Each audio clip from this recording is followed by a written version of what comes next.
जहां 30 साल पहले तक सिर्फ धूल उड़ती नजर आती थी, वहां अब दुनिया की सबसे अच्छी सड़कें और अत्याधुनिक मेट्रो दौड़ती नजर आती हैं। जहां कभी दूर दूर कोई 1-2 मंजिला मकान दिखाई देता था, वहां अब शानदार गगनचुंबी इमारतें खड़ी हैं और दुनिया भर के पर्यटक और कारोबारी लोग, जिनकी प्राथमिकता लंदन, पेरिस और न्यूयॉर्क होते थे, वो अब अबू धाबी का रुख करते हैं। अबू धाबी संयुक्त अरब अमीरात की राजधानी है। कुछ सालों में ही अबू धाबी ने खुद को इतना ताकतवर बना लिया कि किसी भी देश की हिम्मत नहीं होती है कि वो इसकी तरफ आंख उठा कर देखें। आखिर इसको इतना पावरफुल बनाने में किसका हाथ है, आइए बताते हैं। लेकिन वीडियो में आगे बढ़ने से पहले आपने अभी तक हमारी वीडियो को लाइक नहीं किया है तो अभी कर लीजिए और चैनल को सब्सक्राइब करके बेल आइकन को ऑन करना ना भूलें।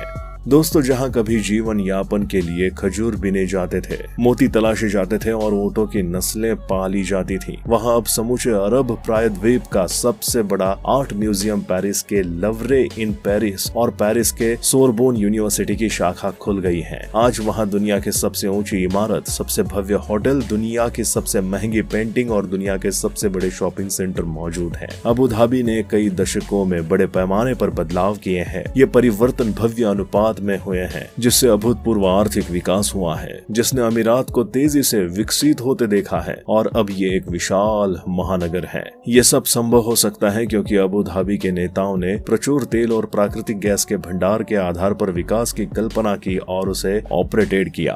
अबू धाबी में संयुक्त अरब अमीरात की बड़ी हाइड्रोकार्बन संपत्ति का बड़ा हिस्सा है। ये 95% से अधिक तेल और 92% गैस का मालिक है। वास्तव में दुनिया के तेल भंडार का लगभग 9% और दुनिया की प्राकृतिक गैस का 5% से अधिक है। जीडीपी और प्रति व्यक्ति आय के मामले में अबू धाबी का अमीरात संयुक्त अरब अमीरात में सबसे धनी है। अरब देशों के बीच अपने तेल के कुओं की बदौलत आधुनिकता और टेक्नोलॉजी के जबरदस्त समावेश वाला संयुक्त अरब अमीरात पूर्व और पश्चिम के बीच एक गेटवे बन गया है। फारस की खाड़ी में पश्चिमी देशों का सहयोगी और दुनिया के सबसे विवादास्पद तानाशाही में से एक सऊदी अरब आज एक बड़ी वैश्विक ताकत है। आधी सदी से भी कम समय में सऊदी अरब में हुए इस काया पालट के पीछे जिस एक शख्स की और इशारा करने में मध्य पूर्व के जानकार हिचकते नहीं है, वो है शेख खलीफा बिन जायद बिन सुल्तान अल नहयन, जिनका बीते साल मई 2022 में निधन हो गया। दुनिया के सबसे अमीर शख्स माने जाने वाले अबू धाबी के अमीर और शासक शेख खलीफा बिन जायद बिन सुल्तान अल नहयन यूएई के दूसरे राष्ट्रपति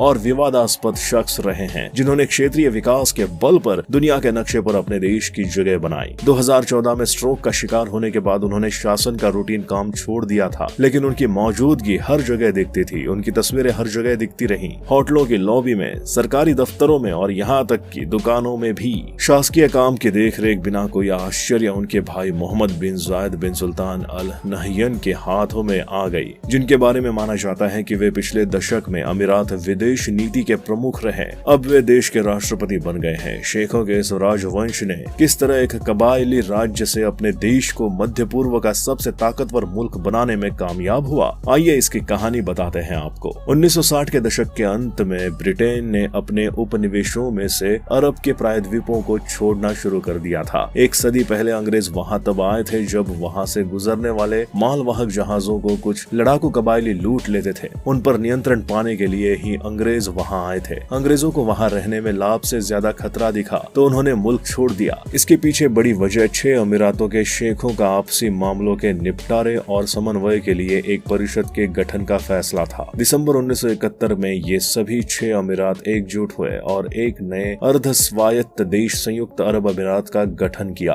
कुछ महीनों बाद एक अन्य अमीरात रास अल खैमा भी इनसे जुड़ गया, जो आज भी संयुक्त अरब अमीरात के नक्शे पर मौजूद है। अबू धाबी के तत्कालीन अमीर जायद बिन सुल्तान अल नहयन इस मुल्क के पहले राष्ट्रपति चुने गए। तेल की खोज हो चुकी थी और बड़े स्तर पर अर्थव्यवस्था में पैसे लगाए गए और जनता के पैसे में इजाफे की एक प्रक्रिया शुरू हुई। यह प्रक्रिया फारस के खाड़ी के सुन्नी राष्ट्रों की तरह ही थी। From dangerous kingdom to global power, the rise of the Arab Gulf में इतिहासकार रोरी मिलर ने दावा किया है कि इन देशों की अपार आर्थिक सफलता के पीछे तेल की कमाई को विभिन्न हितधारकों में बांटने की एक मजबूत प्रक्रिया और बचत को अचल संपत्तियों जैसे रियल एस्टेट, आर्ट और स्टॉक में बदलने की मुहिम रही। खाड़ी के अन्य देशों में यूएई ने खुद को एक छोटे से अंतराल में धनवान बनाने में सफलता पाई। यहाँ विकास भी सबसे अधिक किया गया और प्रति व्यक्ति की आय भी सबसे ज्यादा रही। सभी अमीरातों के पास समान रूप से तेल मौजूद नहीं थे और ये अबू धाबी के विकास की सबसे बड़ी वजह बना। वो अपनी तेल संपन्नता की वजह से यूएई के आर्थिक विकास की कामयाबी का सबसे बड़ा हथियार बन गया। अपनी स्थापना के लगभग 40 साल बाद ये आज भी दुनिया का सबसे बड़ा मुफ्त व्यापार क्षेत्र है। आज ये कई गुना विशाल हो गया है।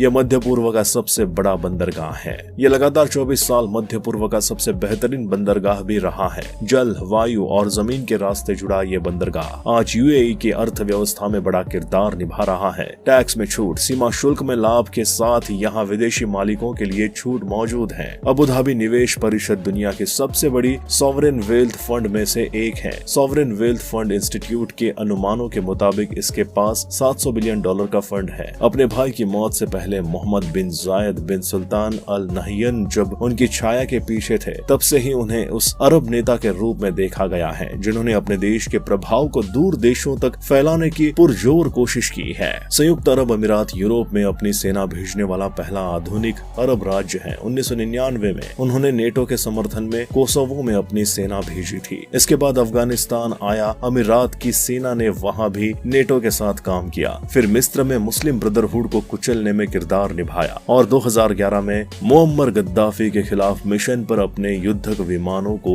लीबिया भेजा। ये वो देश है जहाँ यूएई सैन्य रूप से सक्रिय रहा है। ये अमीरातों के संस्थापक जायद बिन सुल्तान अल नहयान की देन थी, जिसकी वजह से उनका देश 20वीं सदी के अंत तक दुनिया के नक्शे पर अपनी जगह बनाने में कामयाब रहा। बता दें कि शेख मोहम्मद बिन जायद अल नहयान पिछले साल संयुक्त अरब अमीरात के राष्ट्रपति बनाए गए थे। हालांकि वो यूएई के सैन्य बलों के डिप्टी सुप्रीम कमांडर भी हैं। 11 मार्च 1961 को पैदा हुए शेख मोहम्मद बिन जायद अल नहयान ने ब्रिटेन की रॉयल मिलिट्री अकादमी सैंडहर्स्ट से 1979 में ग्रेजुएशन किया। उसके बाद शेख मोहम्मद बिन जायद अल नहयान ने 1981 में Salma bint Hamdan Al Nahyan से शादी की। इस शादी में उस वक्त $100 मिलियन अमेरिकी खर्च हुए थे। शादी में करीब 20,000 मेहमानों को न्योता दिया गया था। शेख मोहम्मद बिन जायद अल नहयान प्राइवेट जेट और यॉट के शौकीन हैं। उनके पास 2 पर्सनल जेट हैं। इनमें पहला बोइंग 747 है, वही दूसरा बोइंग 787 है। लग्जरी लाइफ जीने के शौकीन शेख मोहम्मद बिन जायद अल नहयान के पास रब्दान नाम की एक यॉट भी है। इस यॉट की कीमत $60 मिलियन अमेरिकी